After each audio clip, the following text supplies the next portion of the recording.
7 of the Proceeds of Crime and Anti-Money Laundering Act. 8. Serious reasons to believe that His Excellency the Deputy President has committed crimes by continuously misleading members of the public through false, malicious, divisive, and insightful remarks that are contrary to the provisions of Section 132 of the Penal Code and Section 29 of the Leadership and Integrity Act. 9. Gross misconduct that is incompatible with the high calling and dignified status of the office of the Deputy President, a member of the Cabinet and the National Security Council. His Excellency the Deputy President has publicly attacked and undermined the work of the National Intelligence Service and its officers. 10. Gross misconduct by openly and publicly insubordinating the President, who is the head of state and government. And 11. Gross misconduct by persistently bullying state and public officers. Honorable members, the motion is supported and the list is attached by 291 members of this House.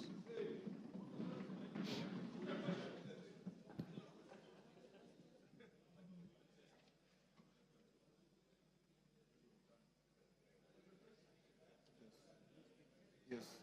Members, before I open the debate, I received a letter from one Honorable Wandeto purporting to withdraw his signature. I want to invite the Honorable Member to read the standing orders that are very clear. Once you append your signature to a special motion, once you append your signature on a special motion, you have crossed the Rubicon, and you cannot withdraw that signature. Honorable Otienda Molo. Thank you, Mr. Speaker. Mr. Speaker, Mr. Speaker, shall I use the dispatch with your permission? Thank you.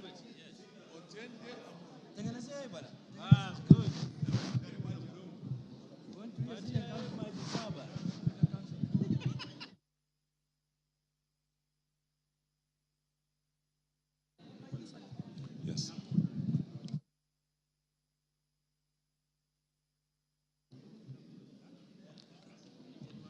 Thank you, Mr. Speaker. Mr. Speaker, this special motion is unprecedented but contemplated by the Constitution, and I support it.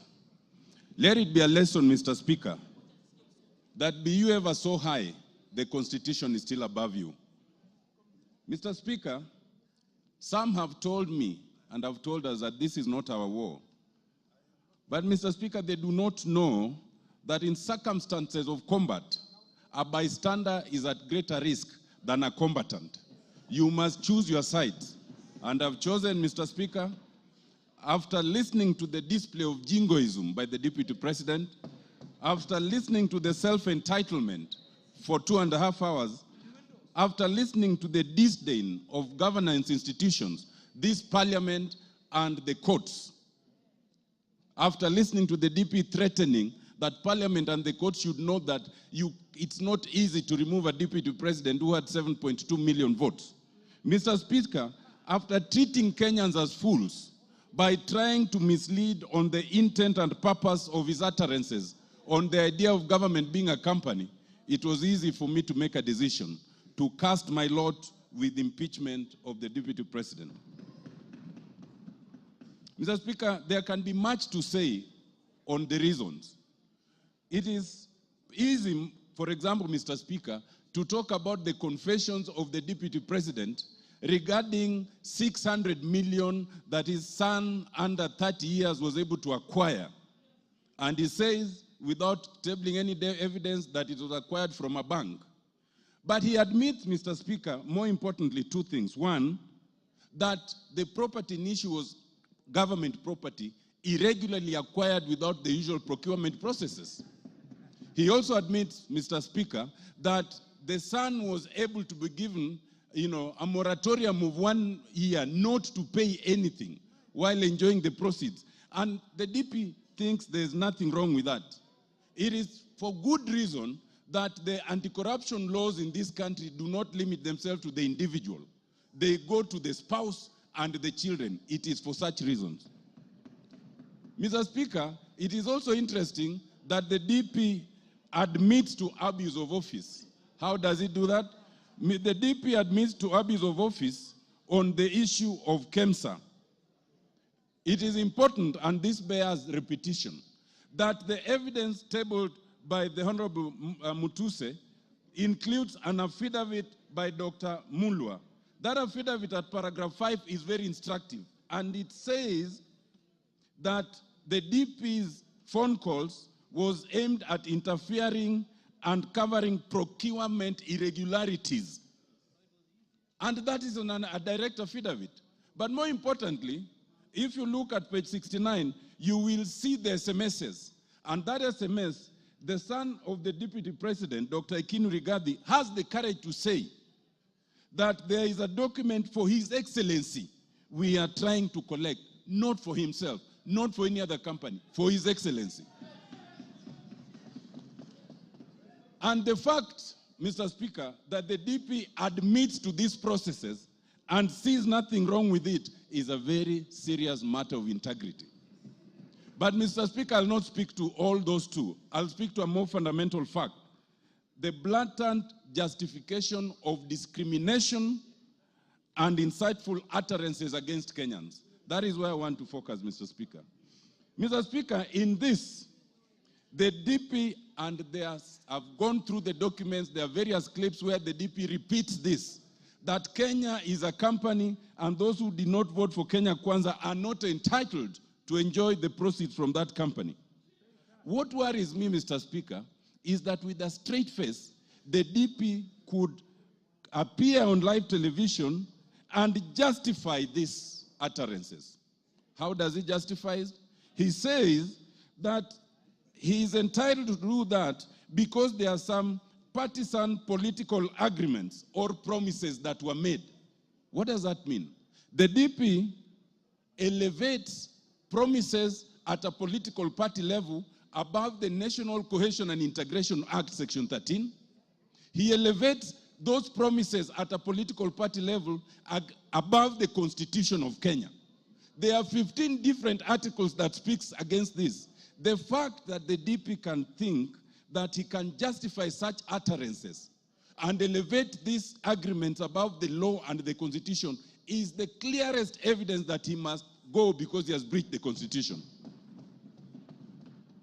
It is important to note that Article 145(1)(a) and C do not say that if you are respecting a political promise, then you can breach the Constitution. If that was to be the case, Article 24 would include that as a limitation. It does not include. If you want one reason, members, to impeach the Deputy President is because he has admitted to breaching the Constitution on account of a political promise. Mr. Speaker, Article 145(1)(b) is another interesting one, and it speaks to serious reasons to believe that the DP has breached the Constitution. You do not need the hard evidence. Members, remember, for conviction, that is for courts. We are not a court of law. Ours is to look at the evidence and see if there's a serious and reasons to believe. Those serious reasons speak to integrity. They speak to impropriety. And if you look at them and then find that there's some impropriety, then ground 7 will have been proved. Ground 7 talks of the issue of acquired property coming to 5.2 billion. What struck me, Mr. Speaker, is that the Deputy President took 1.5 hours to explain why he's not corrupt. Of the 2.5 hours, 90 minutes was to explain why he is not corrupt. The very fact that you take 90 minutes to explain you are not corrupt is prima facie evidence of corruption.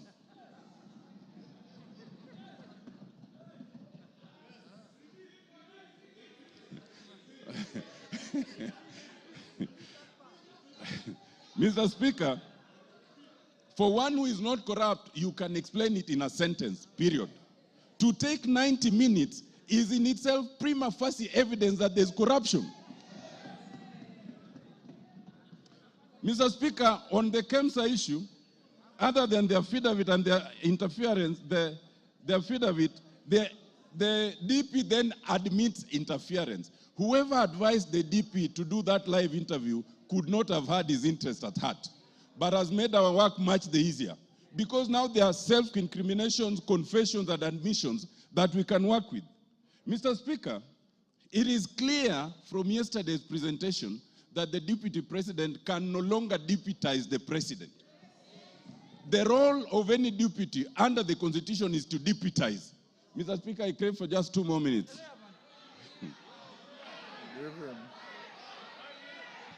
So that, Mr. Speaker, even the fact, Mr. Speaker, it is not a ground of the impeachment by Honorable Mwangi Mutuse, but it has become a clear ground from yesterday's interview that the DP is incapable of deputizing the President. And if we needed an independent ground, that is very clear. It is also clear that the DP can no longer be part of a cabinet. It is a basic rule in terms of labor law. If you cannot work with your boss, if you cannot insubordinate your boss, if one person is to go, is the subordinate, not the boss. Mr. Speaker,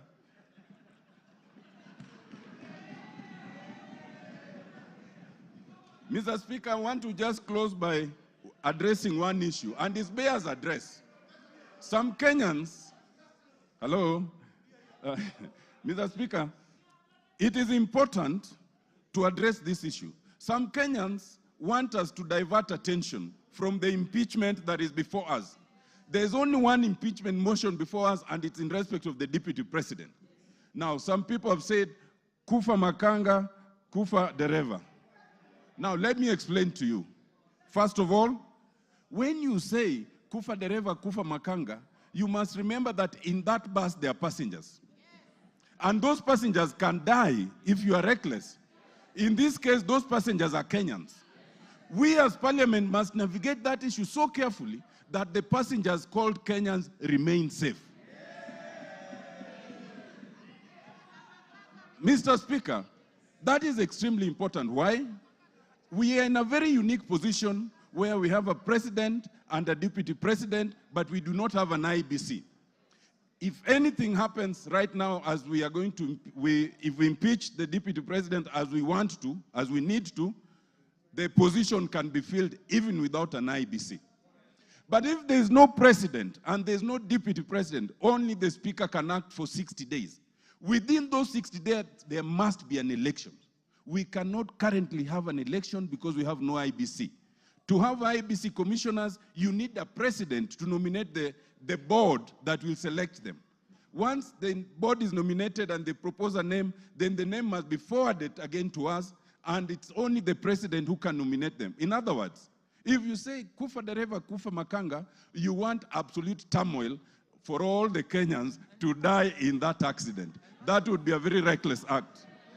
Mr. Speaker, I am convinced, having looked at the Deputy President, having listened to him, that the Deputy President is not remorseful. He is not sorry for any utterances. He is not prepared to change. He is a man who must be saved from himself by impeachment. Thank you, Mr. Speaker. I support.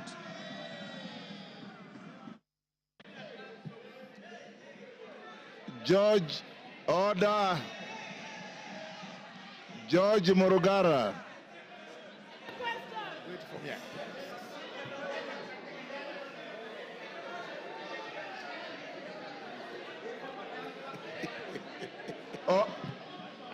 Order, order. Order, honorable members, order. Order, Bensouda. Freeze. Freeze where you are. Order, members. Order, honorable members. I know the limits of exuberance are high. Order. Beatrice, freeze where you are. I know the levels of exuberance are high, but let's listen to those who are speaking.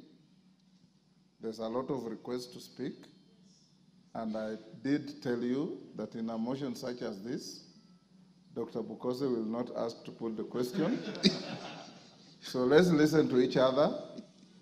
Of course, the canned and band of debate cannot be ruled out in acknowledging good issues and disagreeing, but let's have some decorum. Those of you who speak, you have 5 minutes. If you can finish earlier, the better, so that many more can speak. Go on, Murugara. And members, when you are given permission to speak, if you wish to come to the dispatch box, do so. If you want to speak from where you are, do so. Thank you. Thank you very much, Mr. Speaker. Mr. Speaker, before I even state my position as regards this motion, it is important for me to express what the views of Kenyans are regarding this motion, and especially with a hindsight of the public participation that we did, and also from the public opinion which was communicated to Kenyans through an agency that conducts opinion polls. It is vitally important to remind Kenyans that through the public participation that we did on Friday and Saturday, it was overwhelming that Kenyans were in approval of the motion, and therefore we must respect their position.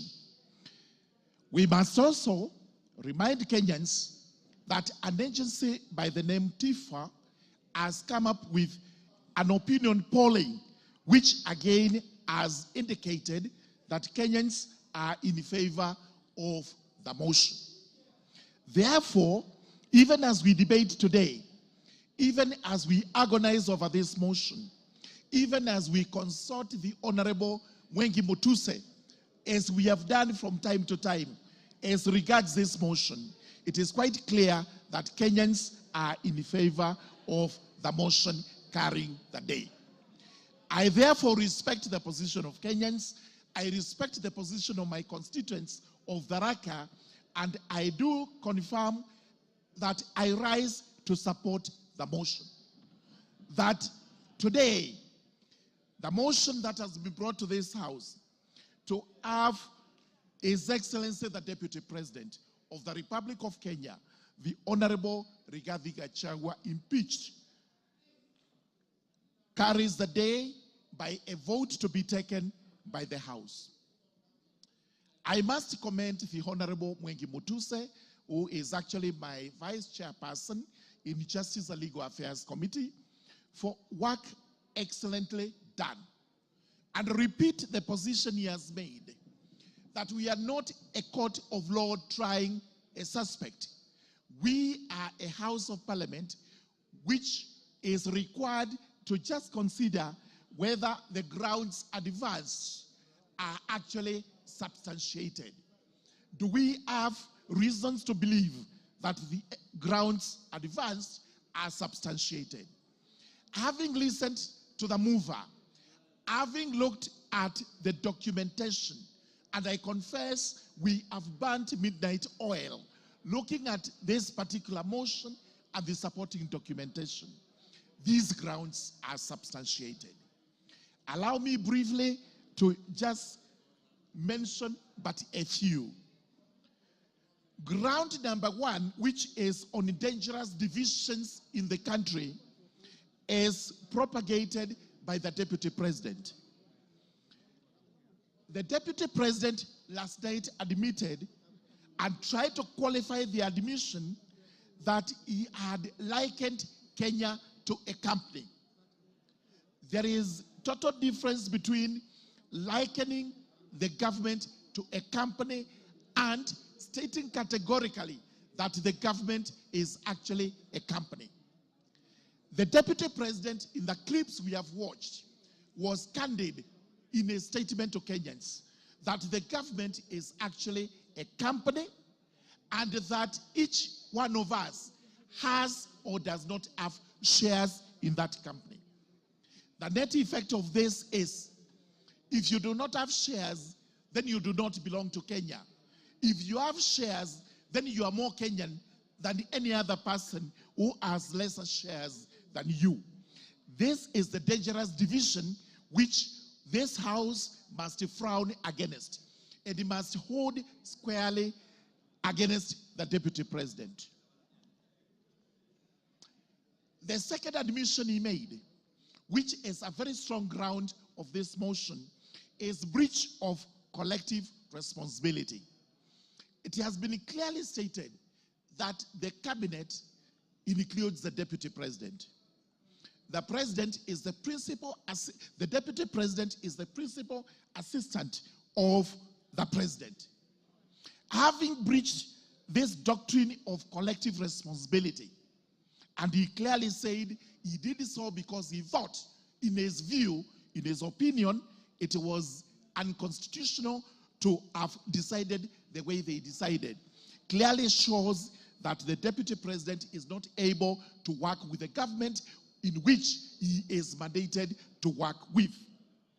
To have actually failed to assist the President so that you speak contra to what the President says is itself insubordination, as we have actually been told.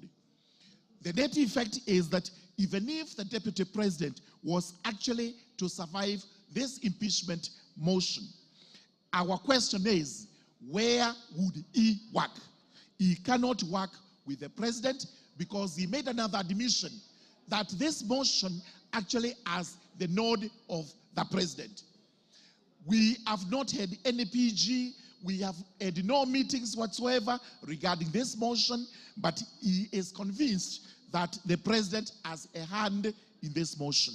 If that is the case and he survives, who will he work with? Who will be his boss? Number two, he says whatever they do in the cabinet tinkers on the unconstitutionality.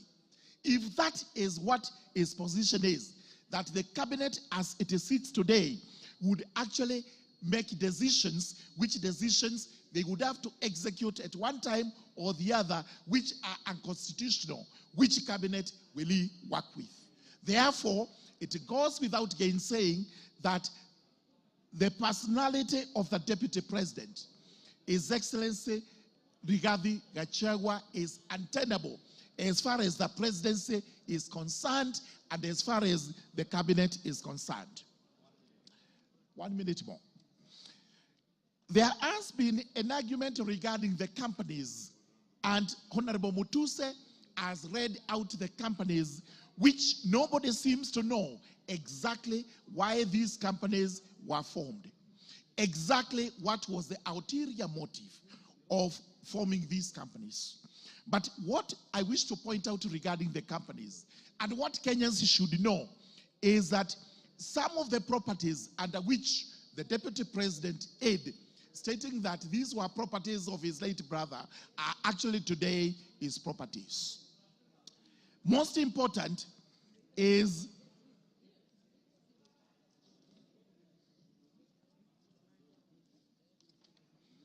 a property known as Kuruwitu Home Resort. This property was actually sold to another company known as Kuruwitu Properties Limited for Kenya shillings 250,000. As such of these companies indicate that Kuruwitu Properties Limited is owned by Vipigo Beach Resort Limited and John Y. Madenge. We therefore have to ask ourselves, who is Vipigo Beach Resort Limited? And CR12 indicates that this company is actually owned in shares by Keith Ekino Rigathi, Kevin Gachagua'S Rigathi, the estate of the deceased James Nderitu Gachagua. As we were told, these two persons named, Keith and Kevin, are not executors of the estate of the late Nderitu Gachagua. So if they actually own this company, which owns one of the properties of the deceased, purchased at Kenya shillings 250 million, then it goes without gainsaying that in fact, the Deputy President has an explanation to give regarding this. Finally, we've been told about the press statement he made in Mombasa, and this is the evidence of insubordination. The country was on fire. The country was burning. The president actually finished or completed giving what measures he would take to restore the country. The Deputy President went to Mombasa, where he gave a statement which in itself was inciting to Kenyans, casting aspersions on the government, casting aspersions on our agencies, and at the end of the day, we have also seen him casting aspersions on the judiciary, which is supposed to be an independent institution. What we are required to do as members of parliament is to prove only one ground. The rest of them may fall or may succeed.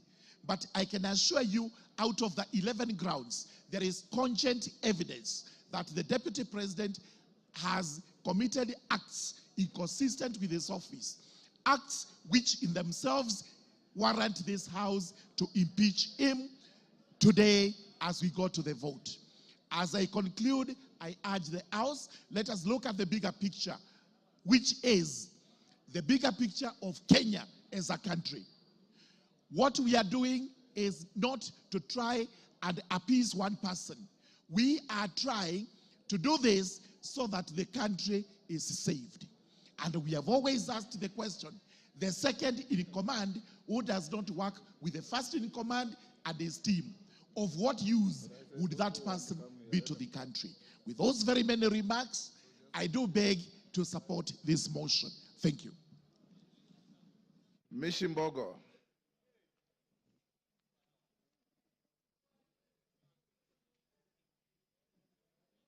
Give her the mic. Asante sana Mheshimiwa Spika. Mheshimiwa Spika, nasimama hapa kuunga mkono hoja hii ya kumng'atua mamlakani naibu wa rais Bwana Rigathi Gachagua. Na naunga mkono kwa sababu katiba yetu kifungu 159 imetupatia sababu mwafaka za kuweza kumng'atua naibu wa rais. Na sababu ya kwanza imezungumzia kukeuka katiba. Na nikiangalia Mheshimiwa Rigathi Gachagua amekeuka katiba, haswa nikiangalia kipengele cha 10 ambacho kinazungumzia maadili ya kitaifa. Maadili ya kitaifa ikiwemo umoja, ikiwemo demokrasia, ikiwemo usawa. Mara nyingi sana amezungumzia mambo ya kwamba nchi yetu ni kama kampuni na ni ya washikadau. Na amesema ya kwamba washikadau hawa ni wale ambao tu wamepiga kura katika serikali ya Kenya Kwanza. Hivyo basi kukiuka maadili katika kifungu cha 10, kwa sababu tunajua Wakenya wote wanalipa ushuru na Wakenya wote wana haki sawia, wale waliopiga kura kwa serikali na wale ambao pia walikuwa katika upande ule mwingine, kwa sababu ni demokrasia. Unaweza kuwa upande wa serikali na unaweza kuwa upande wa upinzani. Vile vile pia tunaona katika kifungu 147 kinasema ya kwamba yeye atakuwa ni msaidizi mkuu wa rais katika serikali, na msaidizi mkuu pia atakuwa ni naibu katika zile kazi ambazo rais anazifanya. Lakini je, vitendo vyake vimeonyesha mambo hayo? Vitendo vimeonyesha ya kwamba yeye si msaidizi. Kuna wakati ule wa Gen Z, wakati rais ametoa hotuba hapa Nairobi ya kutoa mwelekeo wa kitaifa na jambo lile, yeye alikuwa Mombasa akitoa hotuba ambayo ilikuwa inazungumza tofauti na ile hotuba ya rais. Na hapo pia akatia fitina katika taasisi zetu za kiserikali na kumlaumu Bwana Nurdin Haji. Kwa hivyo imeonyesha ya kwamba yeye ni kama anachukua nafasi ile ya rais, hachukui ile nafasi ya kwamba yeye ni msaidizi. Vile vile pia tumeona ya kwamba naibu wa rais amekiuka katiba na kuwa amezungumzia utovu wa nidhamu kwa hali ya juu. Ile Kiingereza tunasema gross misconduct. Kwa mfano, aliita mmoja wetu Mheshimiwa Jematia na kumuita malaya. Unapoita mwanamke yoyote malaya, umeita wamama wote wa Kenya malaya. Sisi si malaya, sisi ni kina mama na sisi ni viongozi. Hatuwezi tukakubali naibu wa rais kutuita malaya. Akarudi akasema hawa wamama wa Mount Kenya ambao wako pamoja na mimi, hawa ni wamama, wote ni wamama wa rais, hawa ni wamama wake. Alikuwa anamaanisha nini? Mheshimiwa Rigathi Gachagua, huna heshima kwa kina mama wa taifa hili la Kenya. Vile vile katika huo utovu wa nidhamu, tunaona sehemu ya Nyandarua alinunua shamba ambalo kina mama walikuwa wamelima mahindi, wamelima viazi, wamelima zile mushiri. Alimweka pale MCA na wakavuruga hiyo chakula yote.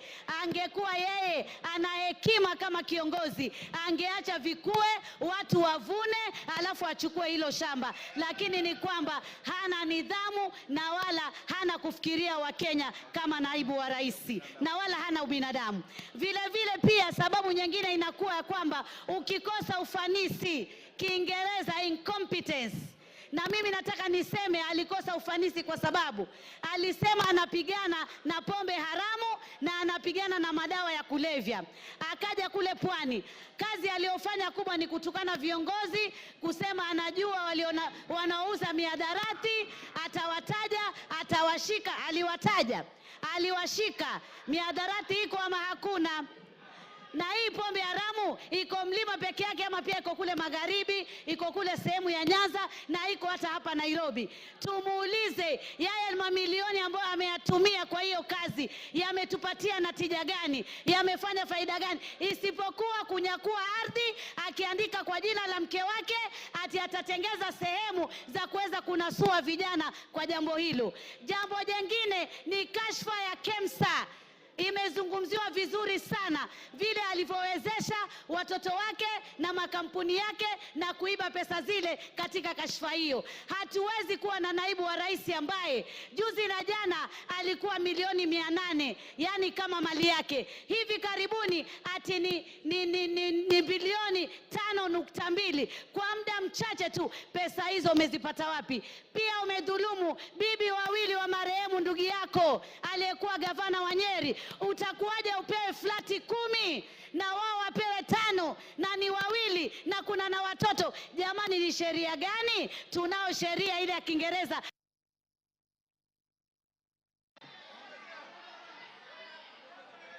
Give her 1 minute.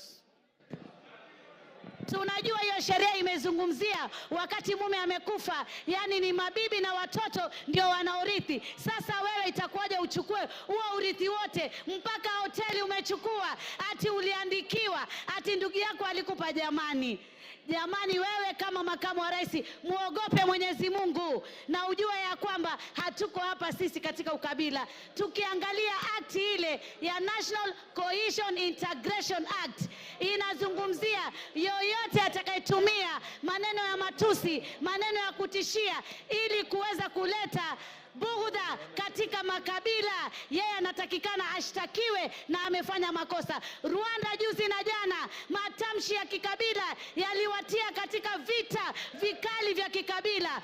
Na wewe leo unataka kuleta vita katika taifa la Kenya. Tuliona molo clashes na hata wewe unasemekana ulikuwa kwa hiyo maneno. Tuliona Time up, Mishi. Faith Gitau.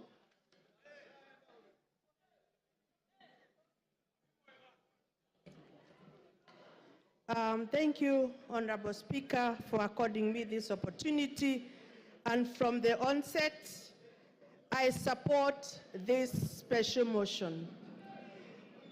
First, our supreme law of the land expects the presidency, which includes the president and the deputy, to be a symbol of national unity.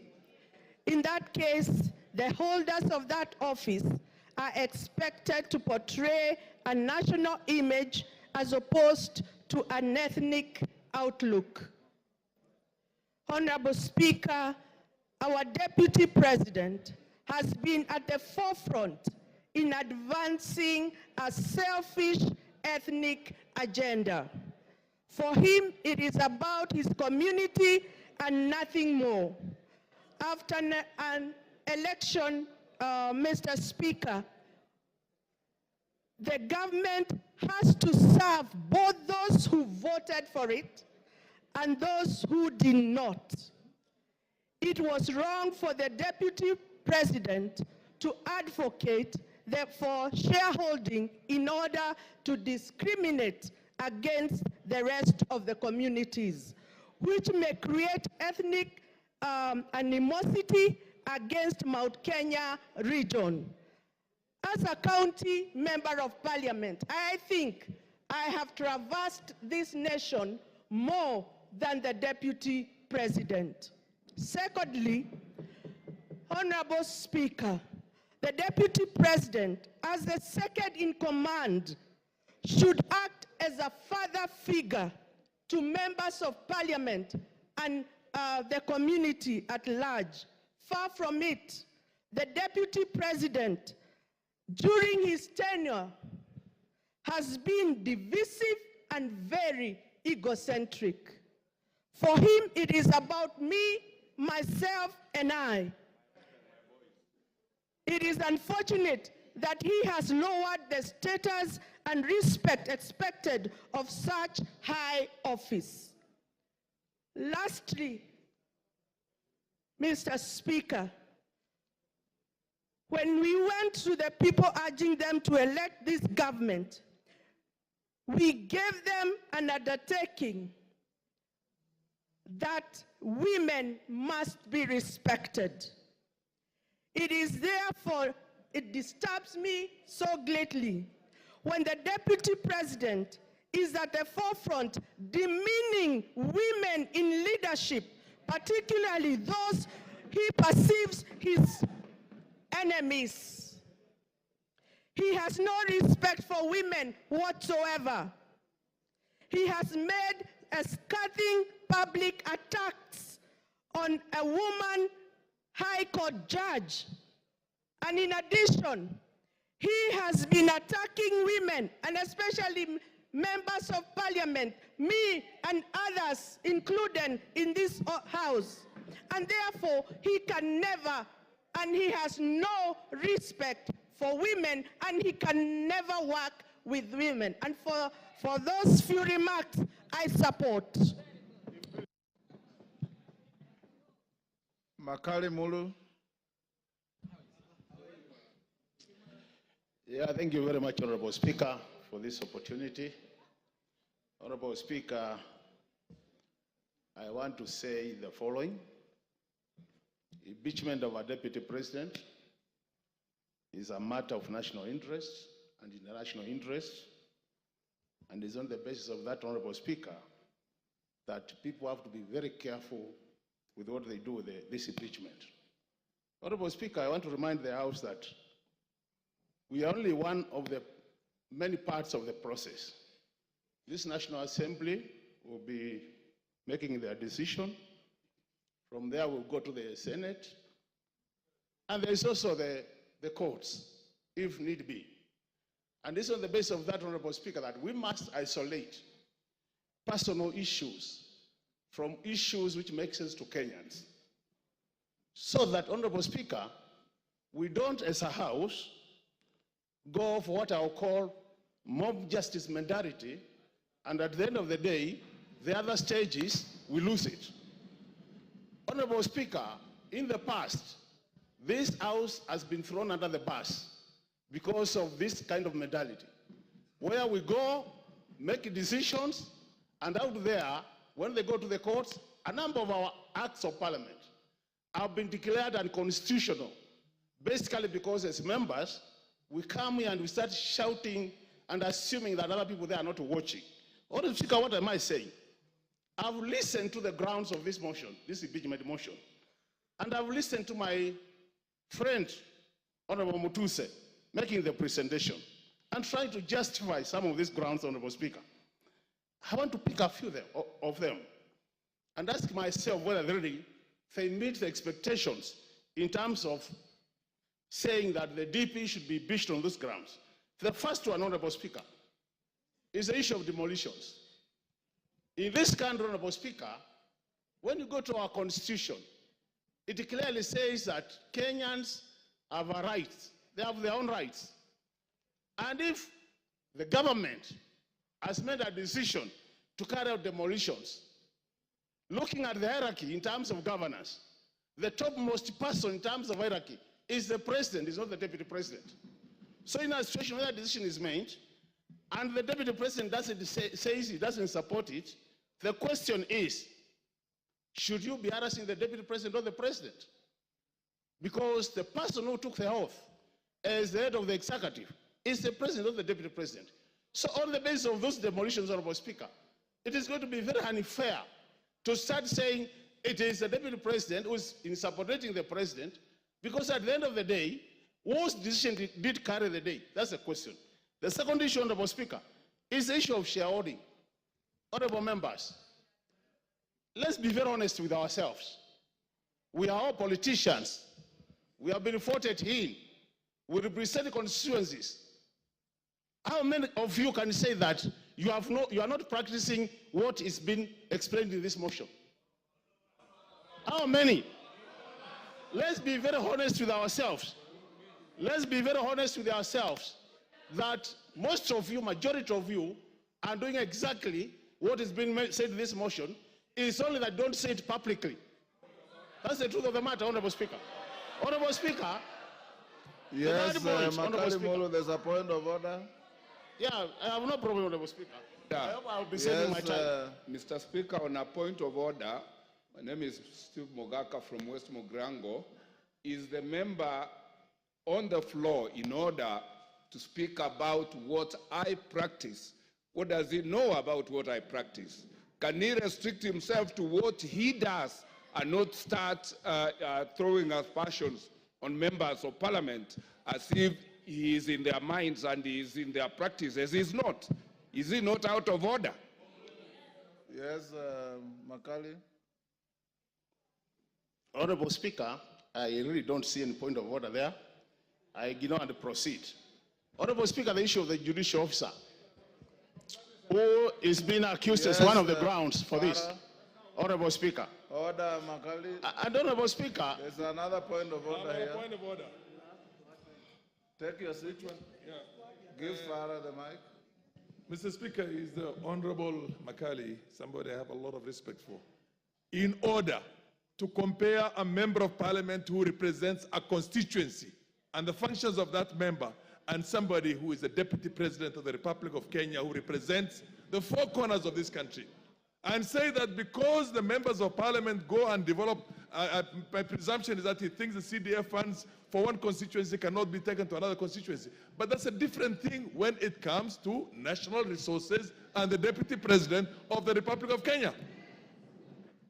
Makali, wind up, your time is up. You know, Honorable Speaker, I hope this is not just to drive me not to say what I wanted to say, Honorable Speaker. I can see a very deliberate move to curtail me from saying what I want to say. Do you want Honorable Speaker, from Nimrod Mbai? Honorable Speaker, you know the thing is, Honorable Speaker, and Honorable Speaker, you need to protect me on a serious. You have been protecting everybody who has spoken.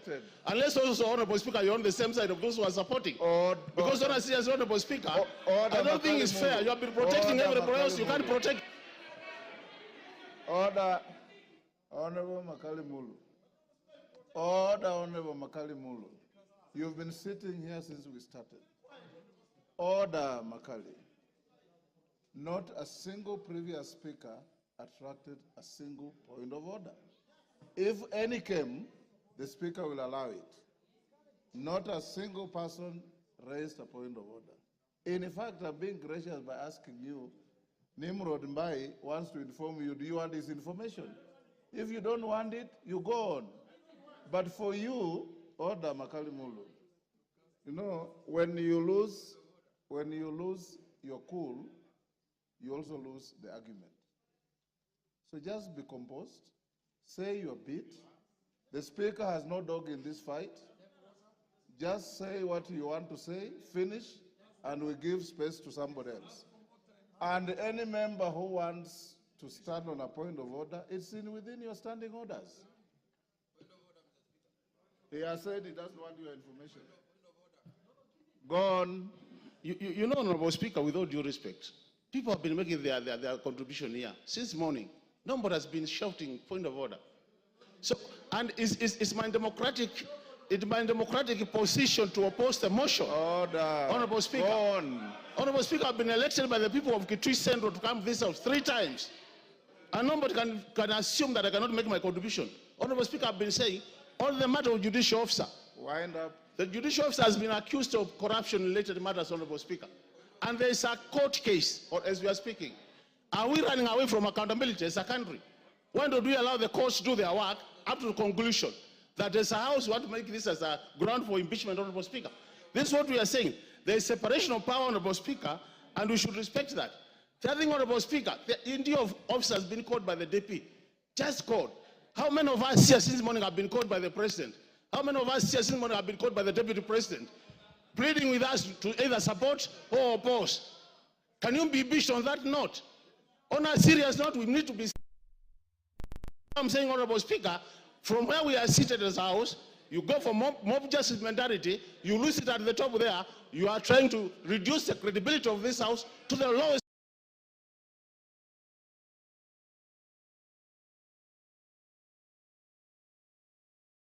grounds for opposition of this motion. Is it a situation where a thief has been sent to court to catch another thief? This is a situation. Honorable Speaker, this country has much more serious issues than what we are discussing. Your time is up.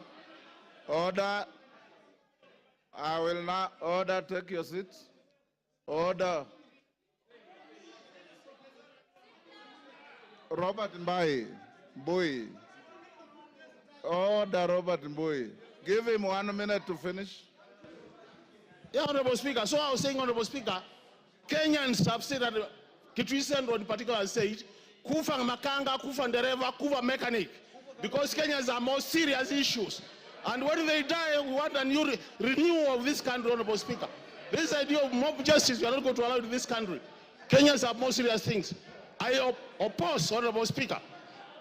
Millie Odhiambo to speak to the public participation report.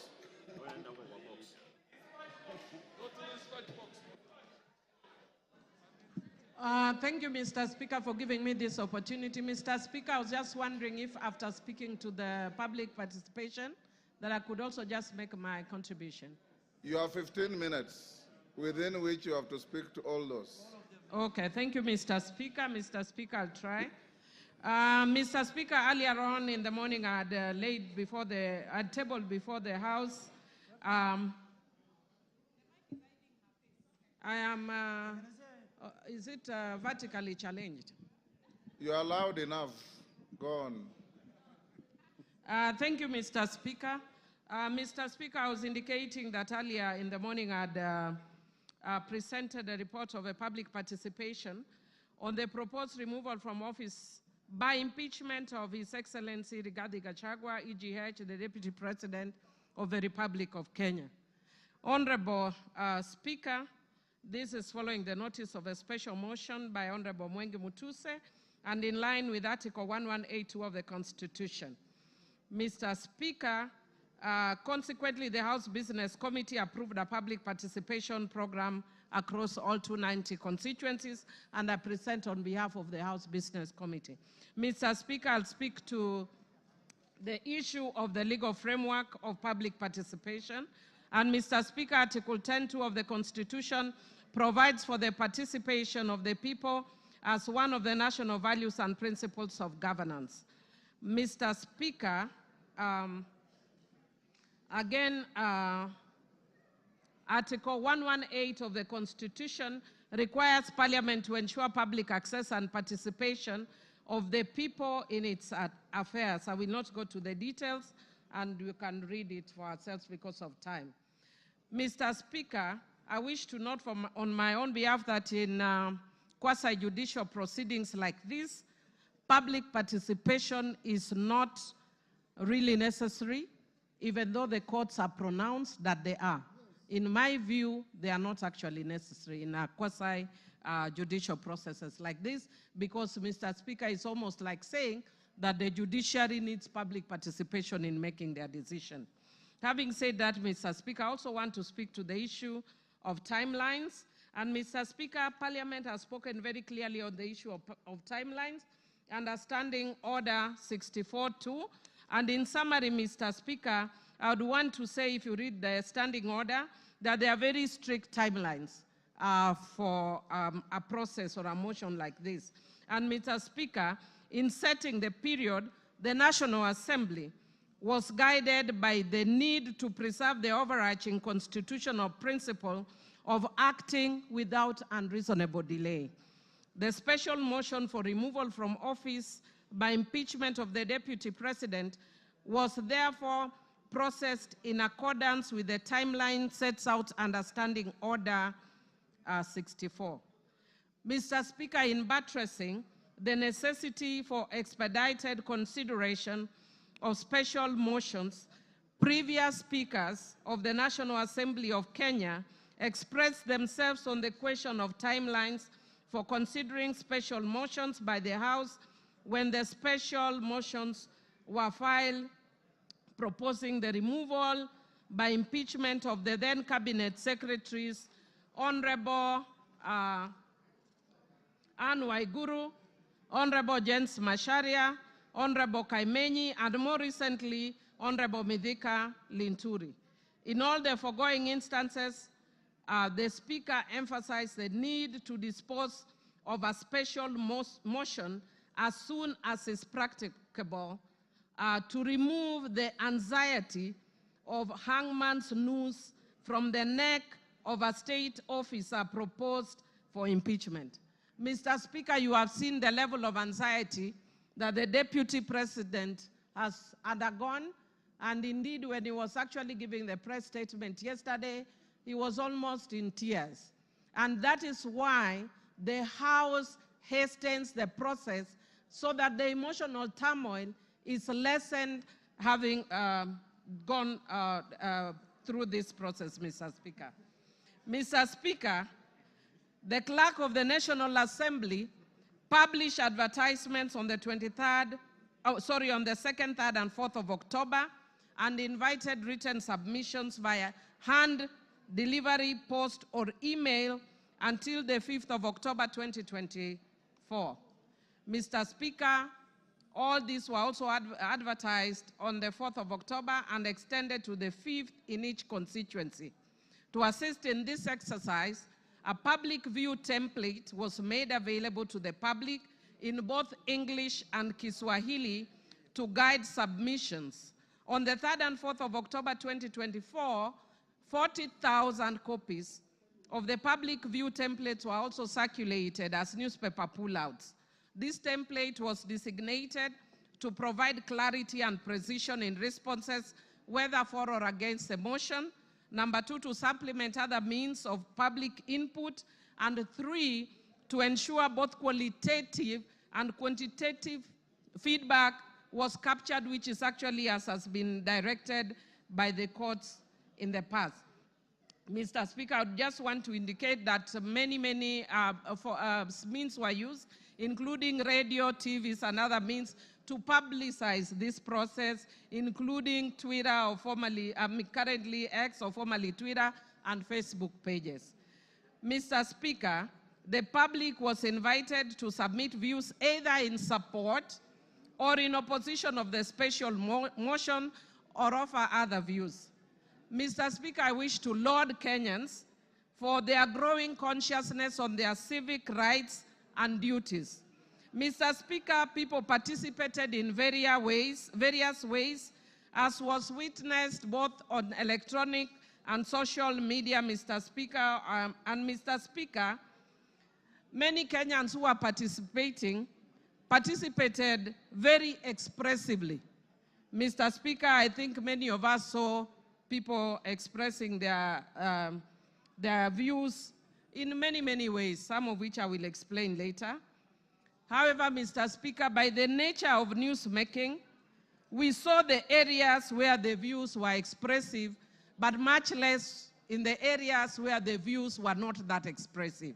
Mr. Speaker, if you look at the report, and I want to download the parliamentary team, they have even captured photos of members of the public giving their views in constituencies very peacefully.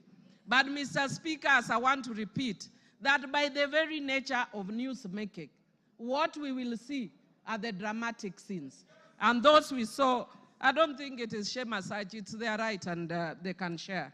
Mr. Speaker, I wish to indicate I wish to report that based on all that, over 200,000 responses were received, of which 65.1% supported the motion, while 33.81% opposed the motion, and 1.09% offered neutral or other alternative views.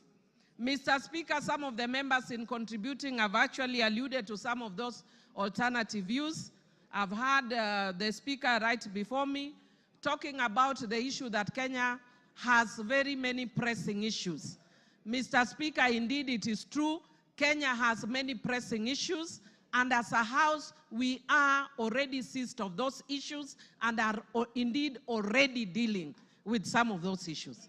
One of those issues that the Parliament has raised is the issue of education, the education system, and we have called the CS for Education more than 2 times to deal with that issue.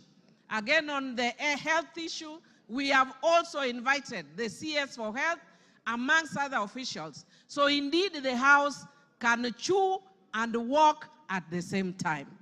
Mr. Speaker, when a motion is brought of this magnitude, Parliament, by its own standing orders, must stop everything else and give priority to this motion. And that is why Parliament stopped all its business on Thursday and focused on this, and all members of Parliament went to their constituencies to deal with this issue. Mr. Speaker, I wish to indicate that given that this is a very special public participation process, a first of its kind, Mr. Speaker, since the Constitution was promulgated, there were some challenges, but which did not affect the overall product of public participation. Mr. Speaker, some of those challenges were as follows. Mr. Speaker, there was political interference at public forums such as Bomas of Kenya and Murang'a. Mr. Speaker, there was violent disruptions in areas like Olkalau, Kipipiri, and Nyeri Town. Mr. Speaker,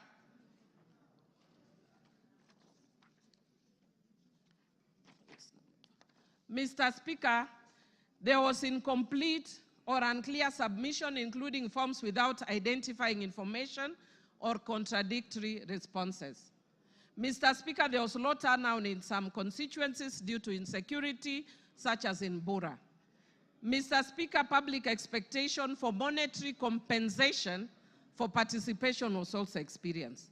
Mr. Speaker, there was late submission of forms and memorandum in some instances. There were threats of violence towards officers and inappropriate language in some email submissions. And Mr. Speaker, there was pressure from some constituencies such as Olkalau and Kipipiri for officers to declare results prematurely. On the whole, Mr. Speaker, most places in the country went on uninterrupted. And the results that I just indicated to you, Mr. Speaker, are based on that. Mr. Speaker, because of time, and I would like other members to speak, I would want to invite members to look at the report that has been tabled by the House Business Committee. Mr. Speaker, I'll just speak very briefly on my own account.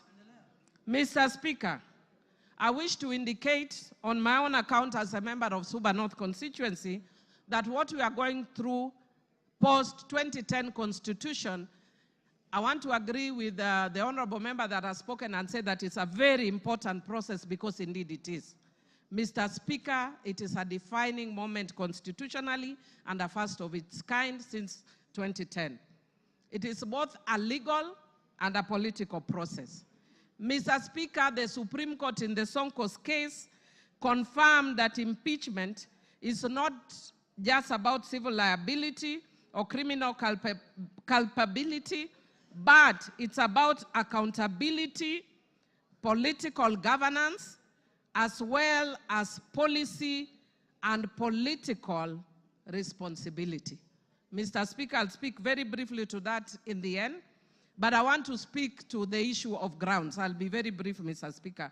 Mr. Speaker, there are 3 grounds that have been given under Article 150 of the Constitution. Mr. Speaker, I want to speak to the issue, the 3rd ground, which is gross misconduct. Mr. Speaker, I have actually looked at the Constitution and there is no definition of gross misconduct. I have looked at our laws and there is no definition of gross misconduct. Mr. Speaker, Black's Law Dictionary defines gross misconduct as a dereliction of duty, unlawful or improper behavior. Mr. Speaker, on that account alone, virtually every ground that has been stipulated here would amount to gross misconduct. Mr. Speaker, speaking as a governance expert, perhaps it's one of the areas we may want to change in future in the Constitution. Because I was saddened when Nancy Baraza was removed from office for just touching somebody's nose. Only. Even pinching. Yeah? Touching somebody's nose. So, Mr. Speaker, what I would like to say, Mr. Speaker, is based on these grounds, it is easy to impeach. Mr. Speaker, if you just had me 1 minute, please. Mr. Speaker. Okay, you have 1.5. Thank you, Mr. Speaker. Mr. Speaker, I would just want to say that I've been by nature, I know I'm a very tough person, but by very nature, I'm also very empathetic. And I've been sympathizing a lot with the Deputy Speaker, especially, Deputy President, sorry, especially when he prays, because I'm also a prayerful person. But Mr. Speaker, I would want the Deputy Speaker to learn from this. Deputy President. Sorry, Deputy President. Sorry, I don't know why I keep going to Honorable Gladys. Mr. Speaker, in my book, which I've just released, Rigathi, Principle 9, the power of words, taming the tongue. Mr. Speaker, if the Deputy President had been quiet, he would have carried many people in this house. But he did not tame the tongue. And every time he spoke, he's just showing further and further division of the country. And I feel sad as a country that many people, even my friends, because I have many friends in Central Kenya, who are calling me, are not calling me from a governance perspective. They are telling me, please save us Mount Kenya. Mr. Speaker, when will we ever reach a point as a country when we look at governance issues and not ethnic parochial issues that have divided the country for a long time, Mr. Speaker? Mr. Speaker, I do empathize with the Deputy President, and I wish the hand he extended to the President, he had done it much earlier. Mr. Speaker, I hope he learns from the experience of Coriolanus of ancient Rome, who had won many battles, and his fame preceded him. But when he got in politics, his mouth brought him down. Mr. Speaker, I support. Gladys Sholay, not information. There's nobody on the floor. Speak. You wanted to speak. Okay, but just allow me to correct one issue that has been raised twice on the issue of Nancy Baraza. Nancy Baraza was alleged to have pinched the nose of someone. It was never confirmed. The CCTV footage did not reveal it, and she was found with no guilt on that point. So as a woman leader, I want to correct that. Nancy Baraza served this country faithfully. So let us correct the Hansard. Thank you. Go on. Honorable Speaker, I can proceed. Go on. Yes, I am. Okay.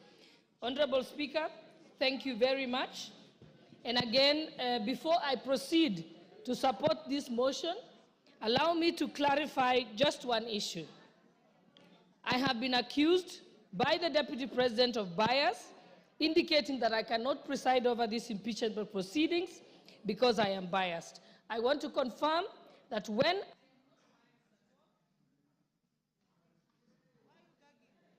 Okay, thank you. I want to confirm that I'm not biased at all. When I made the statements that I did make, I made them as Member of Parliament for Uasin Gishu County and not as a Deputy Speaker sitting on the Speaker's chair. You can only accuse me of bias if I make those statements from the Speaker's chair. I am first a Member of Parliament before I am Deputy Speaker. If the law contemplated a situation where I am gagged as Deputy Speaker, I would have been expected then by that law to resign like the substantive Speaker does in that case. And therefore now I want to proceed to go on to support the motion, speaking as an ordinary member of Uasin Gishu County and not as Deputy Speaker. I have a few points to point out. The Deputy President has been engaged in various conducts that meet the threshold for impeachment. One, on numerous occasions, he has insisted that Kenya is a company of shares, and this is contrary to the Constitution, Article 10, and also our national values. I also want to bring attention of the House that he has contravened his oath of allegiance.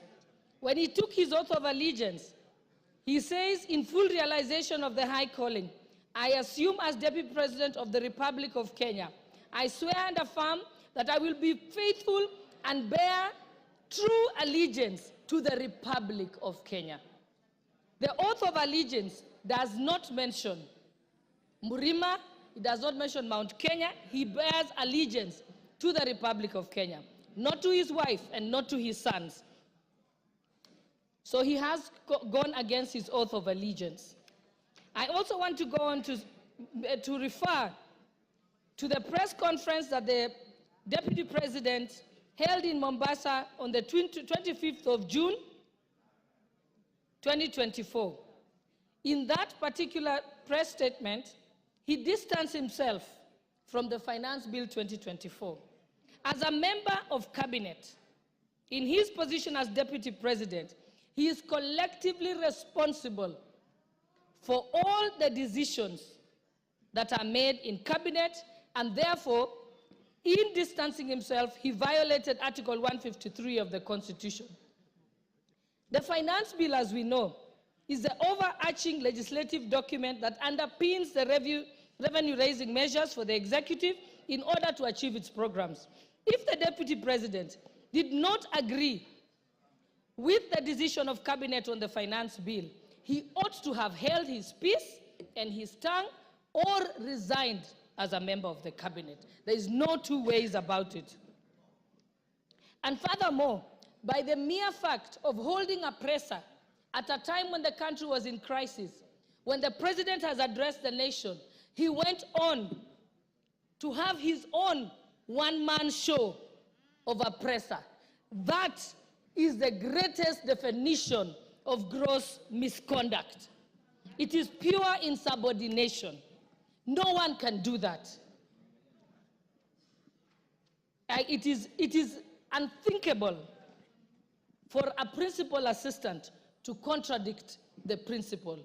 If you want to contradict the principal, you resign your position and go and contradict them from outside. Thirdly, the Deputy President also distanced himself from the activities of the Nairobi Rivers Commission and claims that the activities were undertaken contrary to the law. The work of the commission was again endorsed by Cabinet.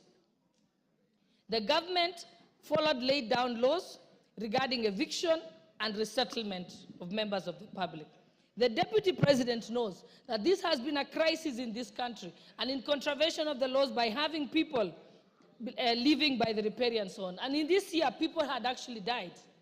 And in order to prevent further deaths in future, Cabinet in its wisdom decided to relocate the members of the public. And again, he again failed to take collective responsibility with Cabinet, did not resign, but went on to countermand the decisions that had been made in Cabinet. Furthermore, he has taken an oath of secrecy and therefore cannot publicly divulge what was decided in Cabinet. Again, there he has contravened the law. 4, during the press conference in Mombasa on the 25th of June 2024, the Deputy President accused the Director General of NIS of providing faulty intelligence and firing some senior officers. As a state officer, and most importantly, as a member of the National Security Council, under Article 240, the members of the National Security Council, at Clause 2B, the Deputy President is a member. He then cannot discuss intelligence briefs that come to his knowledge during the proceedings of the National Security Council. Again, with that, he has gone against the Official Secrets Act and his oath of secrecy. And even if he had any reservations, he has opportunity as a member of the National Security Council to raise it at the Security Council proceedings and even to raise it to the President in person, but not to come as if he's an ordinary citizen who is in the opposition and then speak about it in public. That is wrong. In fact, it is juvenile. It reveals him as a person who is unhinged and cannot control their tongue. 5, during the rally in Githurai, Nairobi, which was presided over by the Deputy President, with some members of Parliament present, he was involved in leading chants that said, Ruto must go. Ruto is a one-term president. He never denounced those statements. What that amounts to is that he is guilty of treason and other allied offenses. That is the Penal Code, Section 40. And I will read it out, just that there is no doubt. It says that any person owing allegiance to the Republic of Kenya or else of Kenya, if they compass, imagine, invent, devise any deeds with the intention of the death, the maiming, the wounding, the imprisonment, or restraint of the president is guilty of treason. So Rigathi Gachagua is guilty of treason. And it also amounts to gross misconduct. So the Deputy President cannot therefore expect to remain in his office as Deputy President when his party to efforts to remove the President, to undermine the President, and to campaign against the President. His tenure as a principal assistant is not tenable by any interpretation or meaning. And 6, during his appearance in church in Meru, the Deputy President insinuated that if he is removed, the tribes of Kenya who are native to the Mount Kenya area will revolt and be violent. Again, that is treason and other allied offenses. And he also goes against the National Cohesion and Integration Commission Act with his utterances that relates to ethnic profiling. And even as late as yesterday, if I had any doubt in my mind that Rigathi Gachagua must be impeached and removed from office as Deputy President of the Republic of Kenya, he made it very, very clear yesterday. Yesterday, he went on to disclose details of the Kenya Kwanza pre-election pact, This is contrary to non-disclosure agreements that were signed by parties. And without any due regard to these non-disclosure clauses, and without seeking consensus from other principals who are party to those pacts, he went on to sing like a parrot on national television. That is unbecoming behavior of a person who holds an office as high as that of the Deputy President of the Republic of Kenya. And lastly, I want to point out that all the violations that I have set out in support of this motion were brought upon and the evidence said by the Deputy President himself. This is not from anywhere. It's from his own very utterances. Practically, this is what the Deputy President has done. He has dosed paraffin on himself and he has lit the match all by himself without the help of anybody else. And so he has only himself to blame. I support this motion. Thank you, Honorable Speaker. Adan Kainan.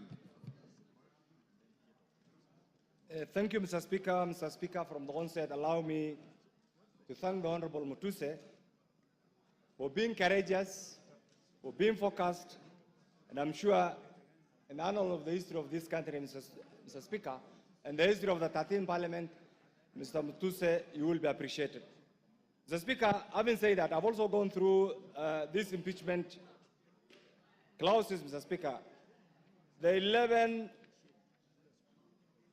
clauses, Mr. Speaker, are cogent, are rich in evidence, Mr. Speaker, and clearly demonstrate the actions, the omissions, the commissions of the Deputy President.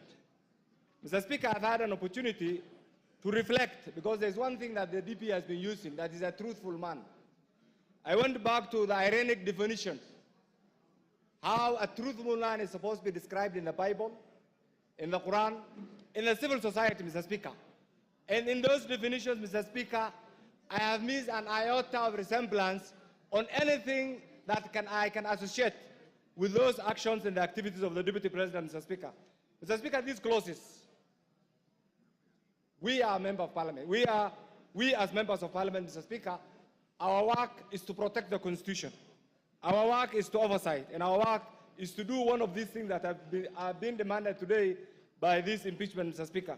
Mr. Speaker, in all these clauses, the common denominator is the DP has abused his office through corruption, through tenderpreneuring, through disparaging and disobeying his boss, through undermining devolution, and Mr. Speaker, equally also by being a threat to our sovereignty. Mr. Speaker, this country is a collection of many nation states.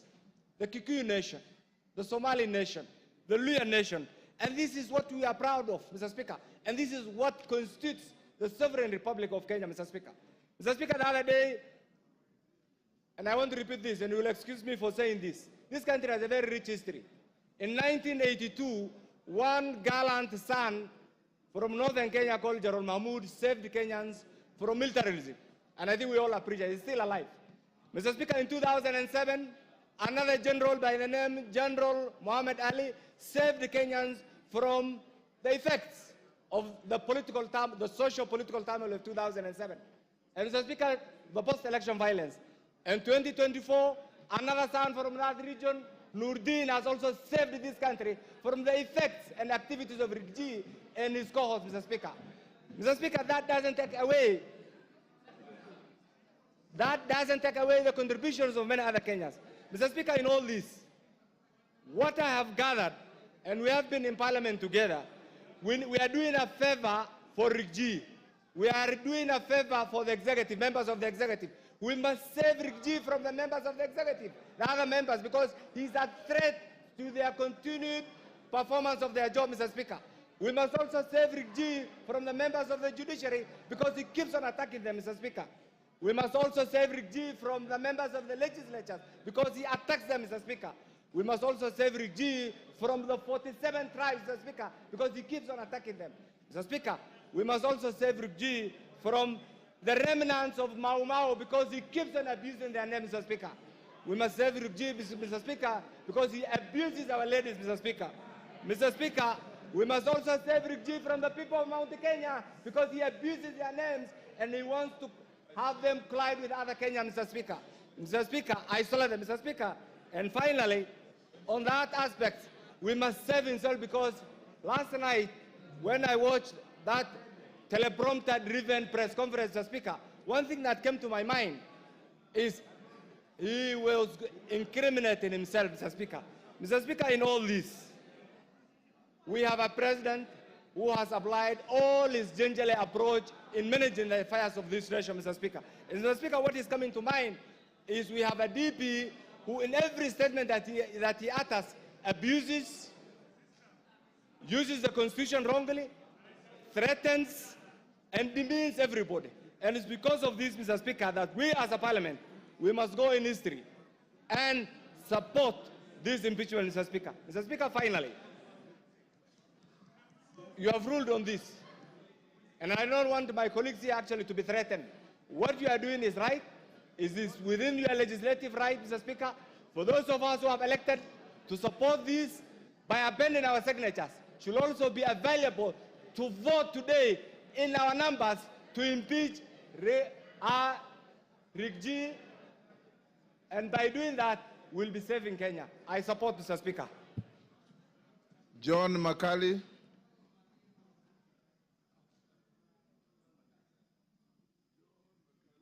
John Makali. Give me the mic. For the opportunity you've granted me to also weigh in on this motion. Honorable Speaker, we are facing a constitutional moment where our constitution is being tested. At the outset, let me state that I have nothing as against the Deputy President or where he comes from. But Honorable Speaker, the Deputy President is not an ordinary person. The Deputy President is actually the second in command in our nation. Before he assumes office, Article 74 of the Constitution requires him to take an oath of office. And Honorable Speaker, I've looked at the oath of office of the Deputy President. It requires him to be faithful to the Republic, to give counsel and advice to the President without fear or favor. Equally, the Deputy President is a ranking state officer, and Article 74 of the Constitution requires, Article 75 of the Constitution requires that in the conduct of a state officer, he needs to bring honor and dignity to this office he holds. Honorable Speaker, looking at the grounds that have been availed, I want to state here categorically, Honorable Speaker, that the Deputy President has violated the Constitution and his oath of office. Why do I say that, Honorable Speaker? One, the Constitution of Kenya, which the people of Kenya gave to themselves, requires that Kenya is a unitary state, regardless of the regions it has. Equally, Article 10 of the Constitution puts national unity, patriotism, as a key component of our national values in the discharge of our duties.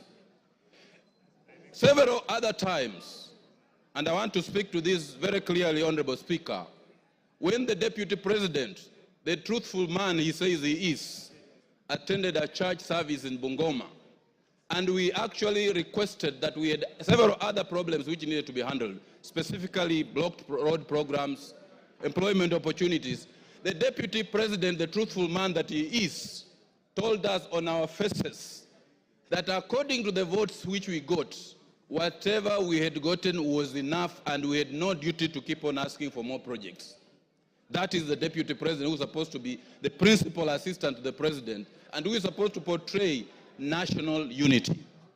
Equally, Honorable Speaker, the Deputy President yesterday clearly said that the government that we have now, the Kenya Kwanza government, is a government of shareholders. Because he said the government was formed because of shareholding agreements.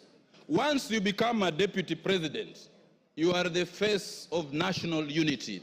He cannot really keep invoking the promises which were made, the agreements which were made prior to the government being formed. What will happen to those to those other countries, other areas which are not part and parcel of those particular agreements that were alleged to have been made. Equally, Honorable Speaker, the Deputy President has committed an offense, or is reasonably expected to have committed an offense. When he was asked in his visits which he makes throughout the country, he stated that he visited Keyo Marakwet, he visited other parts of the country, and he has been given animals. And those animals, he has kept them at his home, and he now has a herd. Article 76 of the Constitution clearly indicates that when you receive a gift or a donation, you are supposed to donate it back to the Republic. You don't keep it up as your reward at home. So looking at this, Honorable Speaker, the Deputy President of the Republic of Kenya has committed a corruption offense for which he needs to go home. Honorable Speaker, the Deputy President of the Republic of Kenya is supposed to be above board. He is supposed to be the #2 citizen who needs to preach national unity. He is supposed to be the president in waiting. He is supposed to be actually the president in waiting, so that if anything happens, he is supposed to take over the reins of the country. Honorable Speaker, if we look at the utterances that have been made by the Deputy President, let us look at the KEMSA case. I've looked at the affidavit of Dr. Andrew. It is very, very clear that the Deputy President was actually conflicted in the KEMSA supply case, and Article 75 of the Constitution requires all state officers to avoid situations where they are in conflict of interest. And in leading this, the Deputy President should be at the forefront of avoiding situations where he falls in a situation where there's a conflict of interest. Taking into account all these 11 grounds that have been made, I have no doubt on my mind, Honorable Speaker, that for his arrogance, that for his breach of the Constitution, that for his defiance, that for his statements, that for his conduct, he is not a truthful man as he pretends to be, and we cannot have such a person as the Deputy President of the Republic of Kenya. It is high time, Honorable Speaker, that we now seize the dragon of tribalism, we now seize the dragon of ethnicity, we now seize the dragon of regionalism and slay it and get our nation moving forward. Honorable Speaker, I rise to support this particular motion and say the Deputy President of the Republic of Kenya must go, and we have to start up a fresh page. I support, Honorable Speaker. Julius Ole Sunguli.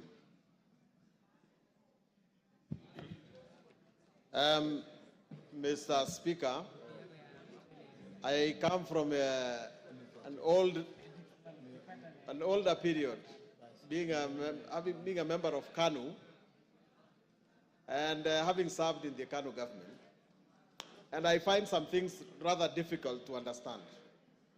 Because, Mr. Speaker, this position of Deputy President is a new one. It came in 2010.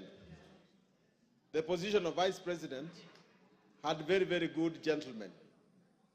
I still recall the way the office was occupied by the Honorable, unfortunately late, George Saitoti, Kijana wa Malwa, and indeed, the fine gentleman that we have in politics now, Honorable Kalonzo Musyoka. Those people, Mr. Speaker, understood their job. If I were to stand today and accuse the Honorable Rigathi Gachagua, I would accuse him of only one thing. He does not get it. This particular job, he does not know the job description of a Deputy President. For one, Mr. Speaker, the Constitution of Kenya says that there shall be a president. And then that president will be assisted by a Deputy President.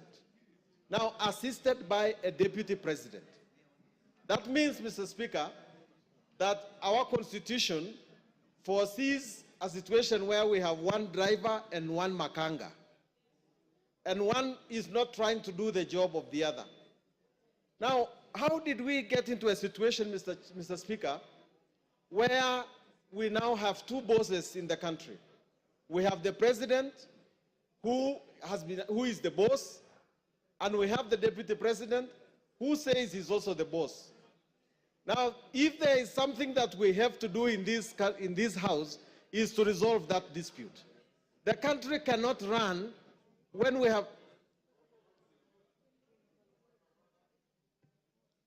Give Wamchomba the mic.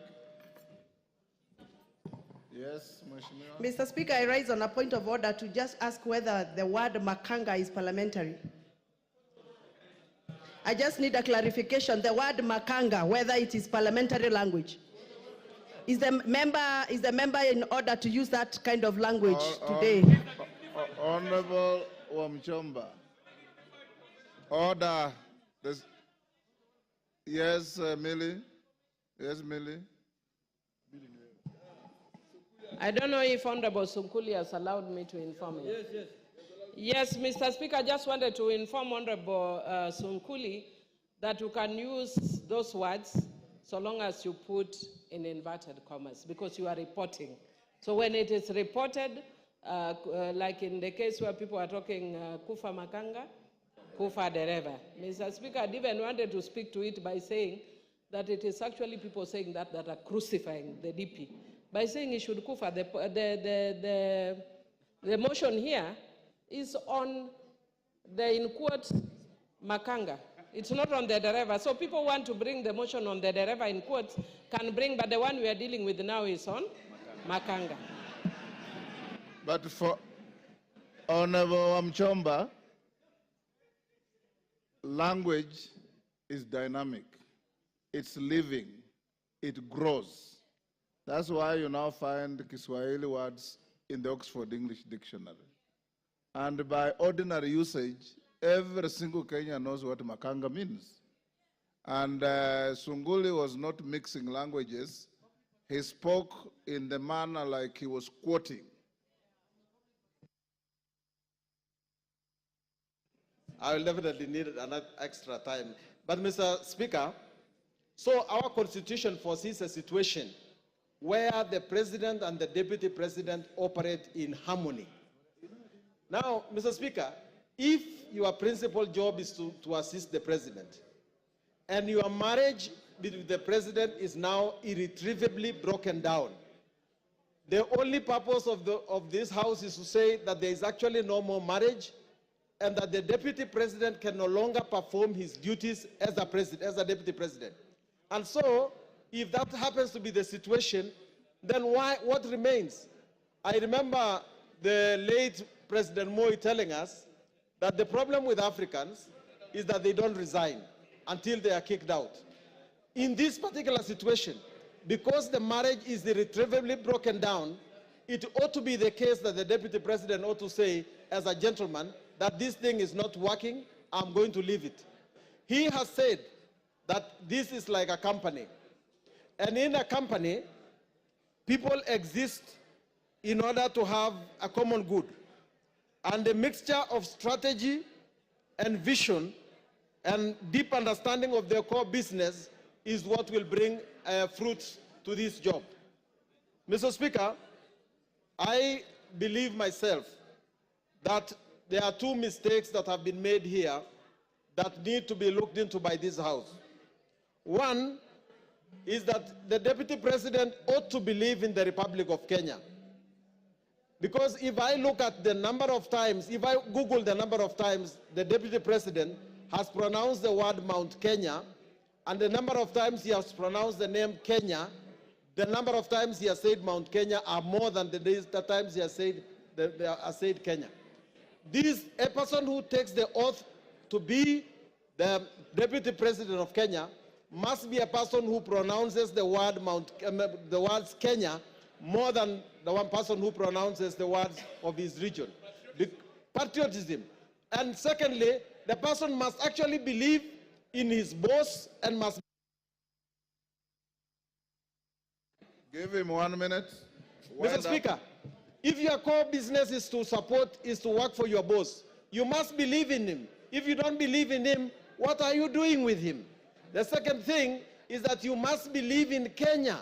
If you don't believe in Kenya, that you believe that your responsibility is to look after the shares of your side of Kenya, then what are you doing with the rest of the country? Mr. Speaker, I want to finish by urging that next time we appoint a deputy president, next time the president appoints a deputy president, let him understand that that is a serious business. You must appoint a person who will actually understand that he's going to be a president if something bad happens. Don't do it just because he brings votes. Let us be serious about this responsibility, because that is where we are going wrong. Someone is saying that he qualifies just because he brought in the votes, not because he can actually appeal to the rest of the Kenyans and can be trusted by the rest of Kenyans. I therefore, Mr. Speaker, vote to impeach. Osoro. Thank you very much, Honorable Speaker. Honorable Speaker, from the onset, I want to state that I support this motion entirely without putting or proposing to put a comma or full stop on any ground that has been placed here, Honorable Speaker. Honorable Speaker, I want to remind the honorable members that Clinton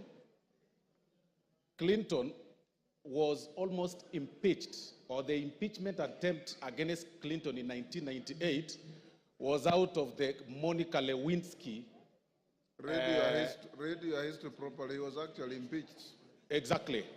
Monica Lewinsky matter. Of course, it was overturned later by the courts and other issues, but I'm saying it was out of that scandal, the very small scandal of the sexual scandal in White House. Honorable Speaker, I want first to start by proposing this question, Honorable Speaker, to honorable members. How would you feel that when you eventually transit to the next world, you are dead, that your brother or the person that you choose to entrust to take care of your wife and your children's property decides to start using those property for his own personal use? As members, how would you feel that?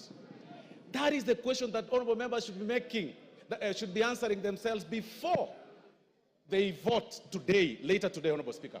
Honorable Speaker, the late Governor Rigathi Gachagua passed on 24th of February 2017.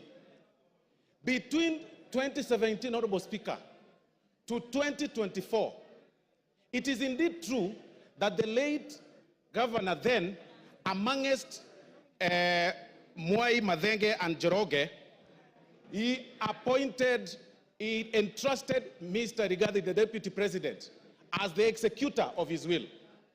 But, Honorable Speaker, between 2017 and 2024, the property that, and this is, Honorable Speaker, is in the documents that Mwengi Mutusa has shared, Honorable Mwengi Mutusa has shared with us and tabled in this House, that between 2017 and 2024, he's been able to alter or tamper with those companies, make himself directors in some of those companies, transfer some of those properties to himself, disinherit some of the beneficiaries, the kids of the late, and put them to himself. And then one particular case, Honorable Speaker, is the Olive Garden Realtors, Honorable Speaker, that was actually altered on 2nd of March 2022, using the position of power to his own advantage, Honorable Speaker. How can you explain that? He will then tell you, Honorable Speaker, that I bought, it's willing buyer, willing seller. Really? Does it mean that all your money that you've acquired, which is also questionable, the only property that you could identify is the property that is under the care or is supposed to help the family and the widows of your late brother?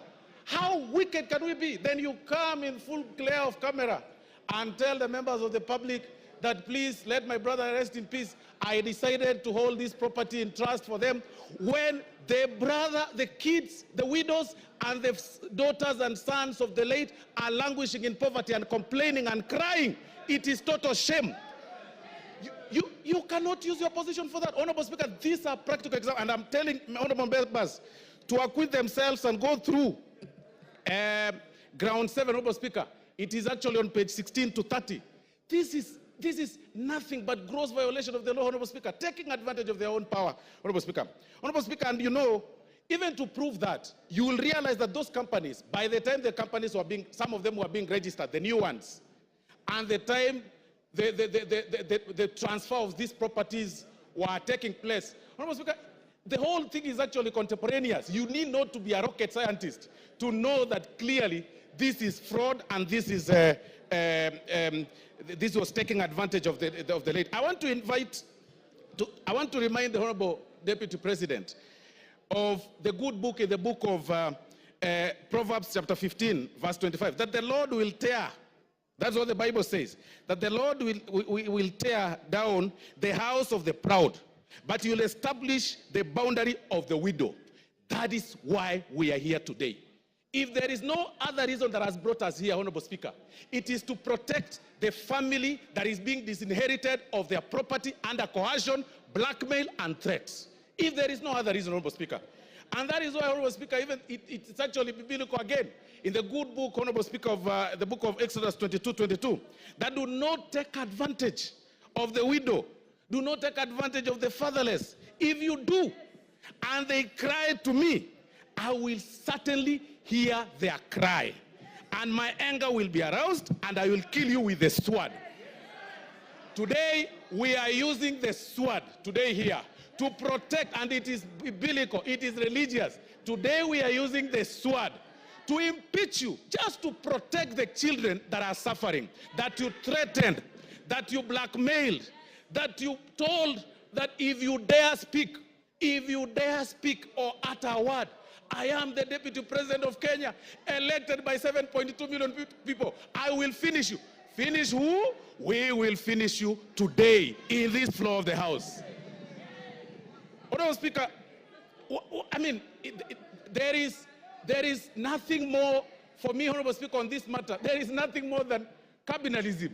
I mean, really, like you are left under the care of the properties of your brother. Then you take them to your advantage. Your immediate brother. Then on TV you tell us that, you know, in the will, my brother gave me, and then he gave my wife, then he gave my sons. What about his children? What about his widows? What about his sons? What about, how proudly can you say that you are only enjoying the property of your brother? For that reason alone, Honorable Speaker, we say Gachagua must go. If there is no other reason, today, Gachagua must go. Honorable Speaker, I relate this case with the case of, I relate this matter, Honorable Speaker, with the Spelunchian explorers case, Honorable Speaker, where the members... Yes, Kipchumba. Timothy Kipchumba. Honorable Speaker, I rise pursuant to Standing Order number 91 on the issue of statement of facts. Honorable Speaker, is it in order for the Honorable Soro to claim that the Honorable Rigathi Gachagua disinherited the wife of the late brother? Honorable Speaker, can he table the facts before this House that he disinherited? Honorable Kipchumba, order. Order, Osoro. Honorable Kipchumba, those are the facts that the move of the motion placed on the table. It appears you probably were not in the House then. Finish up, Osoro. Honorable Speaker, I'll refer the Honorable Member to pages 16 to 30 of this very motion that was tabled in this House, Honorable Speaker. And these are facts. And I've also said that, Honorable Speaker, on this particular matter, the threshold is on the 2/3, and we're also working on the balance of probability. We are looking at this matter on how the facts relate or place themselves on the table from the transfer of the properties and also the registration of the companies. I mean, it is clear, the facts are contemporaneous. Nobody, unless you don't need to be a rocket scientist to identify this whole thing, Honorable Speaker. And that is why, Honorable Speaker, for this reason, for this very reason, Honorable Speaker, I want to say that I support the impeachment. Please, let's make it early. Even if it's at 6, Rigathi Gachagua must go. TJ Kajwang will be the last for the morning. Mr. Speaker, just confirm to me that I can see that there is 1 minute to the hour. Thank you very much. Mr. Speaker, I rise for a very simple reason, that if there is any member who came in this chamber believing that we or the members are going to impeach the deputy president without reason, they can listen to us and we can give them the reasons why we stand noonday to make this presentation. First of all,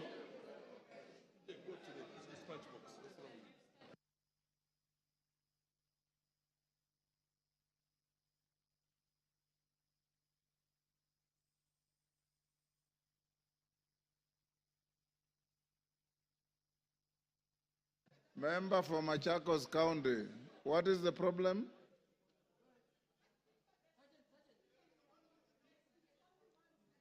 What about the dissenting voices, Shuan? The speaker has no way of knowing who is dissenting. Yes. Go on, Kajwang. Yes.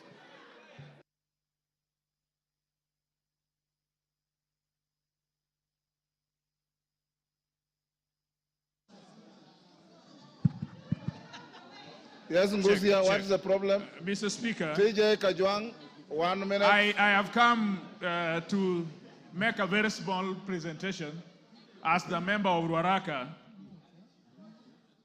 First of all, having seen that the motion has been signed by 291 members, this House, single constituencies are 290. If 291 have signed and will vote, Gachagua must go.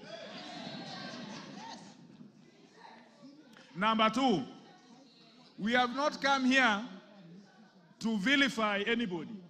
We have come here with facts, we have come here with evidence, and we have come here with the law. I want to be in a country where my son and my daughter, if he qualifies and if he's eligible, will get employment, will do business, will walk proud and tall, not because he comes from Waondo village in Nyanza, but because she or he is eligible. This politics of everybody must come from Mount Kenya. Mount Kenya. Usiguze mlima. Usiguze milima. We must show, Mr. Speaker, that this country is for us all. We must show, Mr. Speaker, that there are no people who are entitled more than the others. That there are people who fought for Mau Mau more than the others. Or that there are people who are more populated than others. And so this idea that they work for Kenya Kwanza government and that they must eat, it is their time to eat. This deputy president his mentality is that he got votes for President Ruto, and so it is his time to eat. For that reason only, I would vote, because I want a situation after we are through with elections, everybody, including me, is served because I pay taxes like everybody else. For the deputy speaker to go to... Yes, Wamchomba. There's a point of order. Mr. Speaker, is the member on the floor? Which order? Mr. Speaker, I'm addressing Mr. Speaker. You are not the speaker. I am addressing Mr. Speaker. Stop heckling. You are not the speaker. I'm addressing the speaker. Go ahead. Mr. Speaker, is the member, Honorable Kajiang, in order to say that there is a mentality that the deputy president has a mentality to eat? Does he have any gadget to measure mentality? Is that a fact? Can you prove? Can you prove that there is a mentality? Which gadget do you use to measure mentality? Go on. Check. Mr. Speaker, first of all, first of all, pronounce my name properly. I'm not Gachechwa. I am Kajuang, not Kanjoang. Number two, Mr. Speaker, this is a problem. Everybody, I heard them call it Raira, Kanjuang. Some of you must learn that we are in a country for everybody. Nobody is powerful than the other. Nobody comes from a section of community. Today we will show that this country is for everybody. Mr. Speaker, there must be hygiene in leadership. There must be hygiene. You cannot trade with government, and you are the deputy speaker, the deputy president. Sorry. You cannot trade with government, and then you are the deputy president. You cannot trade with government, and you are a state officer. Even you who are sitting here, stop trading with government, so that you only have one work, which is an elected member of this house. So evidence has been laid before us, and we are clear on page 16 of this evidence that him and his family, first of all, he thinks that his family, it is all right if his family trades with the government. He has not read the Leadership and Integrity Act. You yourself, your wife, your mother, your son, your daughter must not trade with government, so that we allow enterprises to grow out there. Mr. Speaker, only on that basis, I think that there is a situation here which we must save. The third one, Mr. Speaker, he is principal assistant to the president. If we don't deal with this thing today, all vice presidents or deputy presidents will think that the president is age mate.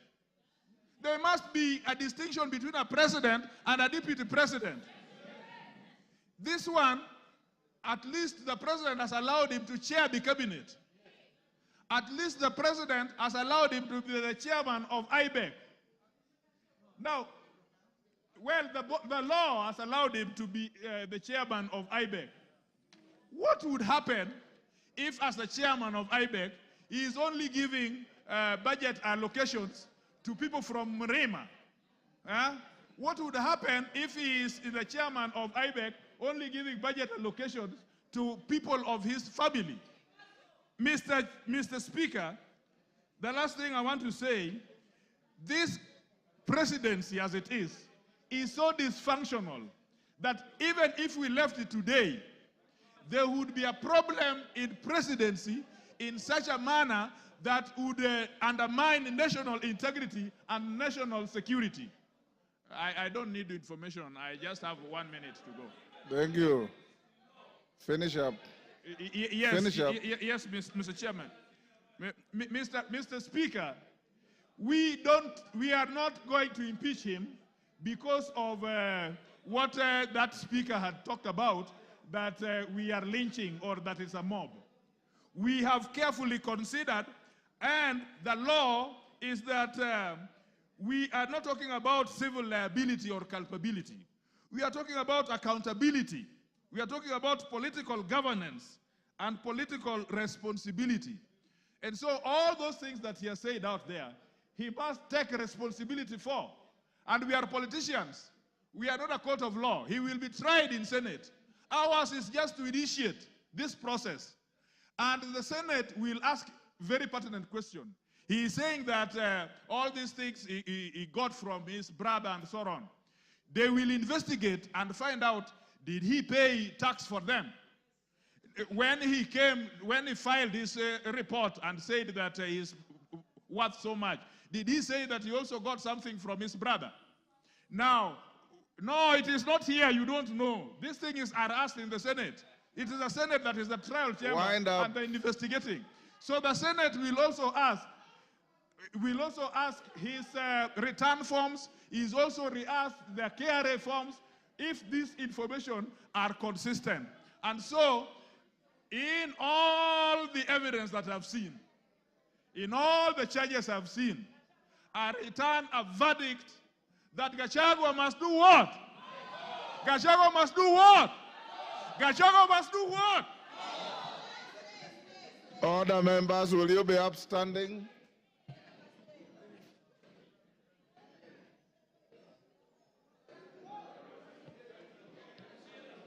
Order, honorable members.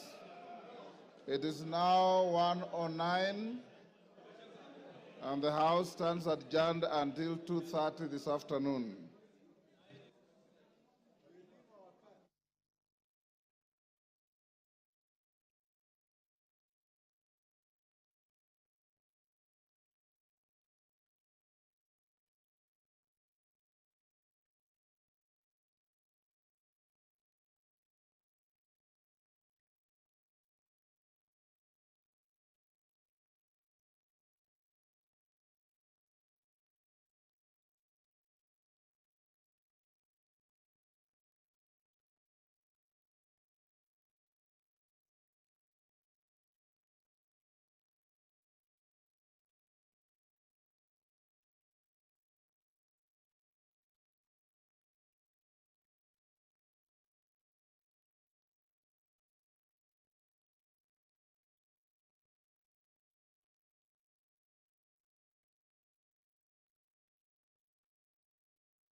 Nimesema haya.